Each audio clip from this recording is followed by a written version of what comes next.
ನಮಸ್ಕಾರ ಗೆಳೆಯರಿ, stock market Kannada ಚಾನಲ್ಗೆ ಸ್ವಾಗತ ಸುಸ್ವಾಗತ. ಗೆಳೆಯರಿ, ವಿಡಿಯೋದಲ್ಲಿ ಇವತ್ತಿನ ನಮ್ಮ ಮಾರ್ಕೆಟ್ ಪರ್ಫಾರ್ಮೆನ್ಸ್ ನ ಜೊತೆಗೆ ಹಲವಾರು ಇಂಡಿವಿಜುವಲ್ ಸ್ಟಾಕ್ ಗಳಿಗೆ ಸಂಬಂಧಪಟ್ಟಂತ ಅಪ್ಡೇಟ್ ಗಳನ್ನ ತಿಳ್ಕೊಳ್ಳೋಣ. ಮಾರ್ನಿಂಗ್ ವಿಡಿಯೋದಲ್ಲಿ ಈಗಾಗಲೇ ಹಲವು ಅಪ್ಡೇಟ್ ಗಳನ್ನ ಕೊಟ್ಟಿದ್ದೆ, ಅವುಗಳ ಪರ್ಫಾರ್ಮೆನ್ಸ್ ಅನ್ನು ಅಬ್ಸರ್ವ್ ಮಾಡಿದ್ದೀರಿ ಅನ್ಕೊಳ್ತೀನಿ. ನೋಡೋಣ, ಇವತ್ತು ಡ್ಯೂರಿಂಗ್ ದ ಮಾರ್ಕೆಟ್ ಕೂಡ ಹಲವು ಅಪ್ಡೇಟ್ ಗಳು ಬಂದಿವೆ, ಅವುಗಳ ಬಗ್ಗೆ ತಿಳ್ಕೊಳ್ಳೋಣ. ಇದರ ಮೊದಲಿಗೆ ಡಿಸ್ಕ್ಲೇಮರ್ ಕೊಡ್ಲಿಕ್ಕೆ ಇಷ್ಟಪಡ್ತೀನಿ. ಇಲ್ಲಿ ಕವರ್ ಮಾಡ್ತಿರುವಂತ ಯಾವುದೇ ಸ್ಟಾಕ್ ಅನ್ನು ಕೂಡ ರೆಕಮೆಂಡ್ ಮಾಡ್ತಿಲ್ಲ. ನೀವು ಫರ್ದರ್ ಡಿಮಿಡಿಟೇಷನ್ ತಗೊಳ್ಳಬಹುದು. ಆಸ್ ಎ ಎಜುಕೇಶನಲ್ ಪರ್ಪಸ್ ನಾನು ವಿಡಿಯೋ ಮುಂದೆ ತರ್ತಾ ಇದ್ದೀನಿ. ಹಾಗೆ ಇಲ್ಲಿವರೆಗೂ ನಮ್ಮ ಇನ್ಸ್ಟಾಗ್ರಾಮ್ ಚಾನಲ್ ಹಾಗೂ ವಾಟ್ಸ್ಆಪ್ ಚಾನಲ್ ನ ಫಾಲೋ ಮಾಡ್ತಿಲ್ಲ ಅಂತಂದ್ರೆ ಚಾನಲ್ ಡಿಸ್ಕ್ರಿಪ್ಷನ್ ಅಲ್ಲಿ ಲಿಂಕ್ಸ್ ಇದಾವೆ, ಫಾಲೋ ಮಾಡಬಹುದು. ಇಲ್ಲ ಏನಾದ್ರು ವಿಡಿಯೋಗಳನ್ನ ಹಾಕ್ಲಿಕ್ಕೆ ಸಮಸ್ಯೆ ಆದ್ರೆ ಅಲ್ಲಿ ಅಪ್ಡೇಟ್ ಗಳನ್ನ ಕೊಡ್ತೀವಿ. ಏನೋ ನಮ್ಮ ತರಬೇತಿ ಕಾರ್ಯಕ್ರಮದ ಬಗ್ಗೆ ಮೆನ್ಷನ್ ಮಾಡ್ತಾನೆ ಇದ್ದೀನಿ. ತುಂಬಾ ಜನ ಈಗಾಗಲೇ ರೆಸ್ಪಾಂಡ್ ಕೂಡ ಮಾಡಿದಿರಿ. ಇಂಟ್ರೆಸ್ಟ್ ಇರೋರು, ಕಲೀಲಿಕ್ಕೆ ಇಂಟ್ರೆಸ್ಟ್ ಇರೋರು ಎಸ್ಪೆಷಲಿ, ಇಲ್ಲಿ ಆ ಶೇರ್ ತಗೊಳ್ಳಿ ಈ ಶೇರ್ ತಗೊಳ್ಳಿ ಅಂತ ರೆಕಮೆಂಡೇಶನ್ ಇರೋದಿಲ್ಲ. ಪ್ಯೂರ್ಲಿ ಎಜುಕೇಶನಲ್ ಕೋರ್ಸ್ ಆಗಿರುತ್ತೆ. ಕಲೀಲಿಕ್ಕೆ ಇಂಟ್ರೆಸ್ಟ್ ಇರೋರು ಸಂಪರ್ಕ ಮಾಡಬಹುದು. ಇನ್ನು ಹೆಚ್ಚಿನ ಮಾಹಿತಿಯನ್ನು ಇಮೇಲ್ ಮೂಲಕ ಕೊಡ್ತೀವಿ. ಇನ್ನು ಮಾರ್ಕೆಟ್ ಪರ್ಫಾರ್ಮೆನ್ಸ್ ಕಡೆ ನಾವು ಬರೋದಾದ್ರೆ, ಇವತ್ತು ನಮ್ಮ ನಿಫ್ಟಿಯಲ್ಲಿ ನೋಡಬಹುದು 95 ಪಾಯಿಂಟ್ಸ್ ಅಥವಾ 0.39% ಪಾಸಿಟಿವ್ ಪರ್ಫಾರ್ಮೆನ್ಸ್ ನೋಡ್ಲಿಕ್ಕೆ ಸಿಕ್ಕಿದೆ. ಕ್ಯಾಪ್ ಅಪ್ ಅಲ್ಲಿ ಓಪನ್ ಆಯ್ತು, ಎಕ್ಸ್ಪೆಕ್ಟೇಷನ್ ಕೂಡ ಆಯ್ತು. ಮಾರ್ನಿಂಗ್ ವಿಡಿಯೋದಲ್ಲಿ ನಾವು ಗಿಫ್ಟ್ ನಿಫ್ಟಿ ಪರ್ಫಾರ್ಮೆನ್ಸ್ ಅನ್ನು ನೋಡಿದಾಗ, ಹಾಗೆ ಏಷ್ಯನ್ ಮಾರ್ಕೆಟ್ ಗಳ ಪರ್ಫಾರ್ಮೆನ್ಸ್ ಅನ್ನು ನೋಡಿದಾಗ ಪಾಸಿಟಿವ್ ಇತ್ತು. ಅದೇ ರೀತಿ ಪಾಸಿಟಿವ್ ಆಗಿ ಓಪನ್ ಆಯ್ತು. ಆಲ್ಮೋಸ್ಟ್ ಸೇಮ್ ರೇಂಜ್ ಅಲ್ಲಿ ಕ್ಲೋಸಿಂಗ್ ಅನ್ನ ಕೊಟ್ಟಿದೆ ಅಂತ ಹೇಳ್ಬೋದು. ಇವತ್ತು ನೋಡಬಹುದು, ಓಪನಿಂಗ್ 24,864 ಆಯ್ತು, ಕ್ಲೋಸಿಂಗ್ 24,868 ಅಂದ್ರೆ ಆಲ್ಮೋಸ್ಟ್ ಎಲ್ಲಿ ಓಪನ್ ಆಗಿತ್ತು ಅದೇ ರೇಂಜ್ ಅಲ್ಲೇ ಕ್ಲೋಸಿಂಗ್ ಅನ್ನ ಕೊಟ್ಟಿದೆ. ಮಧ್ಯೆ ಸ್ವಲ್ಪ ಡೌನ್ ಆದ್ರೂ ಕೂಡ ನಂತರ ರಿಕವರಿಯನ್ನ ಮಾಡಿ 95 ಪಾಯಿಂಟ್ಸ್ ಅಪ್ ಅಲ್ಲಿ ನಮ್ಮ ನಿಫ್ಟಿ ಕ್ಲೋಸಿಂಗ್ ಅನ್ನ ಕೊಟ್ಟಿದೆ. ಇನ್ನು ಸೆನ್ಸೆಕ್ಸ್ ಕಡೆ ಬಂದ್ರೆ, ಇಲ್ಲೂ ಕೂಡ ನೋಡಬಹುದು 314 ಪಾಯಿಂಟ್ಸ್ ಅಥವಾ 0.39% ಪಾಸಿಟಿವ್ ಪರ್ಫಾರ್ಮೆನ್ಸ್ ನೋಡಲಿಕ್ಕೆ ಸಿಕ್ಕಿದೆ. ಇಲ್ಲೂ ಕೂಡ ಗ್ಯಾಪ್ ಅಪ್ ಅಲ್ಲಿ ಓಪನ್ ಆಗಿದೆ. 81,129ಕ್ಕೆ ಕ್ಲೋಸಿಂಗ್ ಕೂಡ ನೋಡಬಹುದು 81,101ಕ್ಕೆ ನೋಡ್ಲಿಕ್ಕೆ ಸಿಕ್ಕಿದೆ. ಆಲ್ಮೋಸ್ಟ್ ಸೇಮ್ ರೇಂಜ್ ಅಲ್ಲಿ ಇದೆ.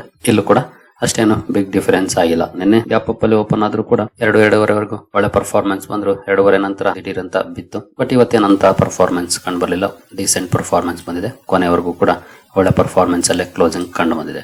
ಇನ್ನು ಬ್ರಾಡ್ ಮಾರ್ಕೆಟ್ ಇಂಡೈಸಸ್ ಯಾವ ರೀತಿ ಪರ್ಫಾರ್ಮ್ ಮಾಡಿದ್ವು ಅಂತ ನೋಡಿದರೆ, ನಿಫ್ಟಿ ನೆಕ್ಸ್ಟ್ 15 ನಲ್ಲಿ ನೋಡಬಹುದು 0.14% ಪಾಸಿಟಿವ್ ಇದೆ ಅಂತ. ಬಿಗ್ ಪರ್ಫಾರ್ಮೆನ್ಸ್ ಏನಲ್ಲ, ಸ್ಲೈಟ್ಲಿ ಅಲ್ಲಿ ಕ್ಲೋಸಿಂಗ್ ಅನ್ನು ಕೊಟ್ಟಿದೆ. ನಿಫ್ಟಿ 100 0.34% ಪಾಸಿಟಿವ್ ಇದೆ. ನಿಫ್ಟಿ 200 0.32% ಪಾಸಿಟಿವ್ ಇದೆ. ನಿಫ್ಟಿ 500 0.31% ಪಾಸಿಟಿವ್ ಇದೆ. ನಿಫ್ಟಿ 50 ಇಂದ ನಿಫ್ಟಿ 500 ವರೆಗೂ 0.1 ಇಂದ 0.4% ವರೆಗೂ ಕೂಡ ಪಾಸಿಟಿವ್ ಪರ್ಫಾರ್ಮೆನ್ಸ್ ನೋಡಲಿಕ್ಕೆ ಸಿಕ್ಕಿದೆ. ಇವತ್ತು ನಿಫ್ಟಿ 50 ಅಲ್ಲಿ ಒಳ್ಳೆ ಪರ್ಫಾರ್ಮೆನ್ಸ್ ಇದೆ 500 ವರೆಗೂ ಕಂಪೇರ್ ಮಾಡಿದ್ರೆ.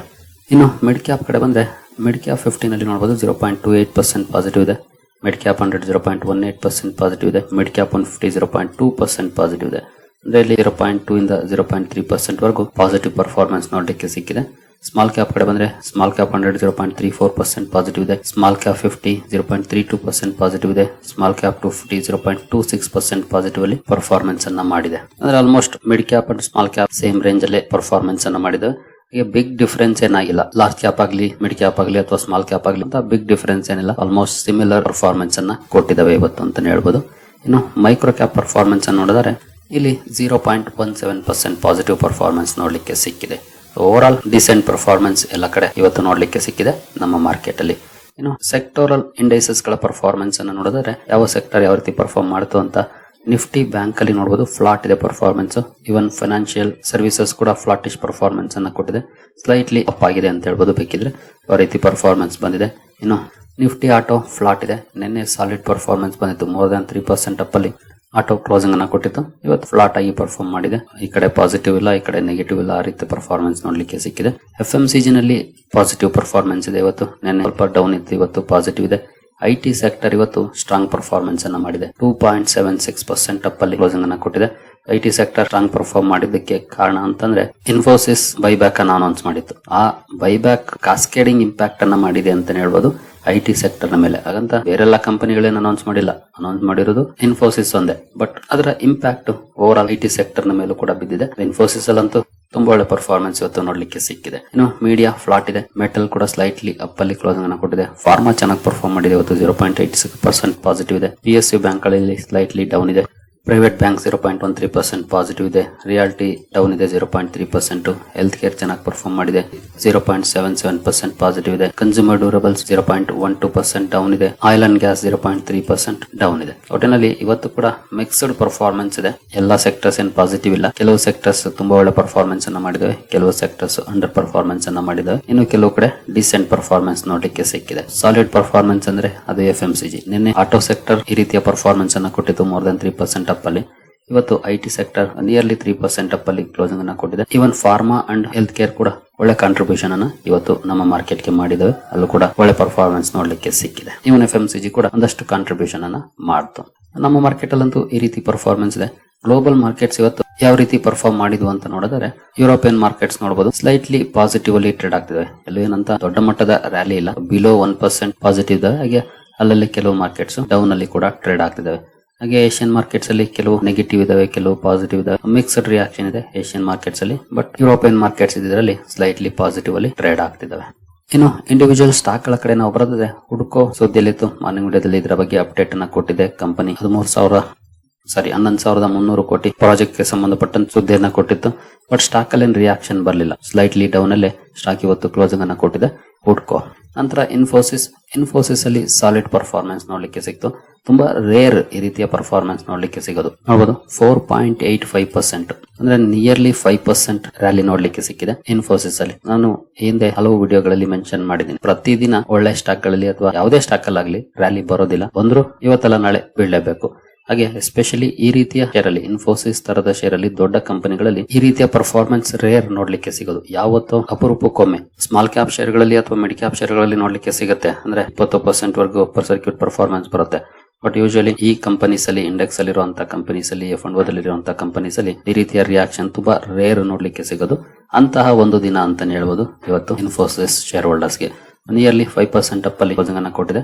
11ನೇ ತಾರೀಕು ಮೀಟಿಂಗ್ ಇದೆ ಬೋರ್ಡ್ ಆಫ್ ಡೈರೆಕ್ಟರ್ಸ್. ಅಲ್ಲಿ ಏನ್ ಡಿಸಿಷನ್ ತಗೊಳ್ತಾರೆ ನೋಡ್ಬೇಕಾಗುತ್ತೆ. ಬೈಬ್ಯಾಕ್ ಅನ್ನ ಮಾಡೋದ್ರ ಬಗ್ಗೆ ಡಿಸಿಷನ್ ತಗೊಳಕ್ಕೆ ಹೊರಟಿದೆ ಕಂಪನಿ.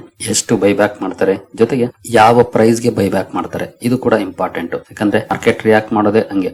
ಇವಾಗ ಸ್ಟಾಕ್ ಪ್ರೈಸ್ ಏನಿದೆ ಅದಕ್ಕೆ ಜಾಸ್ತಿನೇ ಕೊಟ್ಟು ತಗೊಳ್ಳೋದು ಪ್ರಮೋಟರ್ಸ್. ಪ್ರೀಮಿಯಂ ಕೊಟ್ರೆ ಇನ್ವೆಸ್ಟರ್ಸ್ ಕೊಡೋದು, ಕಡಿಮೆ ಕೊಟ್ರೆ ಯಾರು ಕೊಡೋದಿಲ್ಲ. ನೋಡೋಣ ಏನ್ ಡಿಸಿಷನ್ ತಗೊಳುತ್ತೆ 11ನೇ ತಾರೀಕು ಅಂತ ಕಂಪನಿ. ಇನ್ನು ರೈಲ್ಟೆಲ್ ಕಾರ್ಪೊರೇಷನ್ ಕೂಡ ಸುದ್ದಿಯಲ್ಲಿತ್ತು. ಮಾರ್ನಿಂಗ್ ವಿಡಿಯೋದಲ್ಲಿ ಇದ್ರ ಬಗ್ಗೆ ಸುದ್ದಿಯನ್ನು ಕವರ್ ಮಾಡಿದೆ. ಕಂಪನಿಗೆ 2 ಆರ್ಡರ್ ಸಿಕ್ಕಿತ್ತು. 100 ಕೋಟಿಗಿಂತ ಅಧಿಕ ಮೊತ್ತದ ಆರ್ಡರ್ ಕಂಪನಿಗೆ ಸಿಕ್ಕಿದ್ದು. ಈ ಸುದ್ದಿಯ ಕಾರಣಕ್ಕೆ ಫೋಕಸ್ ಅಲ್ಲಿತ್ತು. ಇಲ್ಲೂ ಕೂಡ ತುಂಬಾ ಒಳ್ಳೆ ರಿಯಾಕ್ಷನ್ ಬಂದಿದೆ. ಆಲ್ಮೋಸ್ಟ್ ನಿಯರ್ಲಿ 6% ಅಪ್ ಅಲ್ಲಿ ರೈಲ್ಟೆಲ್ ಕಾರ್ಪೊರೇಷನ್ ಇವತ್ತು ಕ್ಲೋಸಿಂಗ್ ಅನ್ನ ಕೊಟ್ಟಿದೆ. ನಂತರ TVS ಮೋಟಾರ್ಸ್ ಕೂಡ ಸುದ್ದಿಲಿತ್ತು. ಬಟ್ ಇಲ್ಲಿ ಏನ್ ರಿಯಾಕ್ಷನ್ ಬರಲಿಲ್ಲ. ಅಂದ್ರೆ GST ಬೆನಿಫಿಟ್ ಅನ್ನ ಕಸ್ಟಮರ್ಸ್ ಗೆ ವರ್ಗಾವಣೆ ಮಾಡೋ ಬಗ್ಗೆ ಅನೌನ್ಸ್ಮೆಂಟ್ ಅನ್ನ ಮಾಡಿತ್ತು. ನಿನ್ನೆ ಆಟೋ ಸೆಕ್ಟರ್ ಅಲ್ಲಿ ಒಳ್ಳೆ ಪರ್ಫಾರ್ಮೆನ್ಸ್ ಇತ್ತು. ಇವತ್ತು ಏನಂತ ದೊಡ್ಡ ರಿಯಾಕ್ಷನ್ ಇಲ್ಲ. TVS ಮೋಟಾರ್ಸ್ ಅಲ್ಲಂತೂ ನಿಯರ್ಲಿ 0.5% ಡೌನ್ ಫಾಲ್ ನೋಡ್ಲಿಕ್ಕೆ ಸಿಕ್ಕಿದೆ.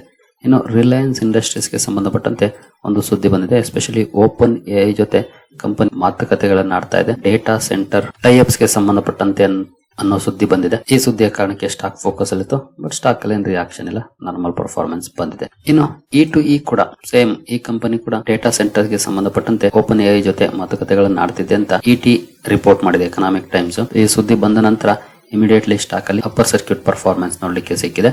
ಇವತ್ತು E2E ನೆಟ್ವರ್ಕ್ಸ್ ಅಲ್ಲಿ E2E ಹಾಗೂ ರಿಲಯನ್ಸ್ ಇಂಡಸ್ಟ್ರೀಸ್ ಎರಡು ಕೂಡ ಡಿಸ್ಕಷನ್ ಮಾಡ್ತಿದ್ದಾವೆ ಅನ್ನೋಂತ ರಿಪೋರ್ಟ್ ಬಂದಿದೆ. ನೋಡೋಣ ಒಪ್ಪಂದಗಳಾಗುತ್ತಾ ಓಪನ್ AI ಜೊತೆ ಅಂತ. ನಂತರ ವೋಲ್ಟಾ MP ಟ್ರಾನ್ಸ್ಫಾರ್ಮರ್ ಸುದ್ದಿಯಲ್ಲಿತ್ತು. ಒಂದಷ್ಟು ನೆಗೆಟಿವ್ ರಿಯಾಕ್ಷನ್ ಕೂಡ ಬಂದಿದೆ. ಮಾರ್ನಿಂಗ್ ವಿಡಿಯೋದಲ್ಲಿ ಇದ್ರ ಬಗ್ಗೆ ಅಪ್ಡೇಟ್ ಅನ್ನ ಕೊಟ್ಟಿದೆ. ಕಂಪನಿಯ ಪ್ರಮೋಟರ್ಸ್ ಸ್ಟೇಕ್ ಸೇಲ್ ಮಾಡಬಹುದು ಅನ್ನೋಂತ ಸುದ್ದಿ ಬಂದಿತ್ತು. ಬ್ಲಾಕ್ ಡೀಲ್ಸ್ ಆಗಿದೆ. ಸುಮಾರು 600 ಕೋಟಿ ಮೊತ್ತದ ಶೇರ್ಗಳು ಕೈ ಬದಲಾಗಿದ್ದಾವೆ. ನೋಡಬಹುದು ಸುಮಾರು 8% ಸ್ಟೇಕ್ ಸೇಲ್ ಆಗಿದೆ. ಈ ಕಾರಣಕ್ಕೆ ಫೋಕಸ್ ಅಲ್ಲಿತ್ತು. ಒಂದಷ್ಟು ನೆಗೆಟಿವ್ ರಿಯಾಕ್ಷನ್ ಕೂಡ ಬಂದಿದೆ. ಇನ್ನು ಜಿಯೋ ಫೈನಾನ್ಷಿಯಲ್ ಸರ್ವಿಸಸ್ ಒಂದು ಅನೌನ್ಸ್ಮೆಂಟ್ ಅನ್ನ ಮಾಡಿದೆ. ಹಿಂದೆ ಕಂಪನಿ ಒಂದು ಸುದ್ದಿಯನ್ನ ಕೊಟ್ಟಿ ಅಲಯನ್ಸ್ ಜೊತೆ ಟೈಅಪ್ ಅನ್ನ ಮಾಡ್ಕೊಳ್ತಿರೋ ಬಗ್ಗೆ. ಹಿಂದೆ ಬಜಾಜ್ ಜೊತೆ ಟೈಅಪ್ ಇತ್ತು ಅಲಯನ್ಸ್. ಬಟ್ ಅವರ ತೆಗಿನ ಸಂಬಂಧವನ್ನ ಮುರಿಕೊಂಡ ಮೇಲೆ ಈಗ ಜಿಯೋ ಫೈನಾನ್ಷಿಯಲ್ಸ್ ಜೊತೆ ಟೈಅಪ್ ಅನ್ನ ಮಾಡ್ಕೊಂಡಿದೆ. ಕಂಪನಿ ರೀ ಇನ್ಶೂರೆನ್ಸ್ ಗೆ ಸಂಬಂಧಪಟ್ಟಂತೆ ಜಾಯಿಂಟ್ ವೆಂಚರ್ ಅನ್ನ ಮಾಡ್ಕೊಂಡಿದ್ದು. ಅದಕ್ಕೆ ಸಂಬಂಧಪಟ್ಟಂತೆ ಸಬ್ಸಿಡಿಯರಿ ಫಾರ್ಮ್ ಮಾಡಿದೆ. ಈ ಸುದ್ದಿಯ ಕಾರಣಕ್ಕೆ ಫೋಕಸ್ ಅಲ್ಲಿತ್ತು. ಬಟ್ ಸ್ಟಾಕ್ ಅಲ್ಲಿ ರಿಯಾಕ್ಷನ್ ಇಲ್ಲ, ನಾರ್ಮಲ್ ಪರ್ಫಾರ್ಮೆನ್ಸ್ ಬಂದಿದೆ. ಯಾಕಂದ್ರೆ ಈ ಸುದ್ದಿ ಈಗಾಗಲೇ ಬಂದಿತ್ತು ಈ ಹಿಂದೆನೆ, ಇದೇನು ಹೊಸ ಸುದ್ದಿ ಅಲ್ಲ. ಅವಾಗಿನಂತ ರಿಯಾಕ್ಷನ್ ಏನ್ ಬಂದಿಲ್ಲ ಅಂತಾನೆ ಹೇಳ್ಬೋದು ಜಿಯೋ ಫೈನಾನ್ಷಿಯಲ್ ಸರ್ವಿಸಸ್ ಅಲ್ಲಿ ಇವತ್ತು. ಸರಿಗಳಿರಿ, ಈ ಎಲ್ಲ ಅಪ್ಡೇಟ್ಸ್ ನಿಮ್ಗೆ ಇಷ್ಟ ಆಗಿದೆ ಅನ್ಕೊಳ್ತೀನಿ. ಹಾಗೆ ತರಬೇತಿ ಕಾರ್ಯಕ್ರಮದಲ್ಲಿ ಇಂಟ್ರೆಸ್ಟ್ ಇರೋರು ಸಂಪರ್ಕ ಮಾಡಬಹುದು ಈ ಇಮೇಲ್ ಮೂಲಕ.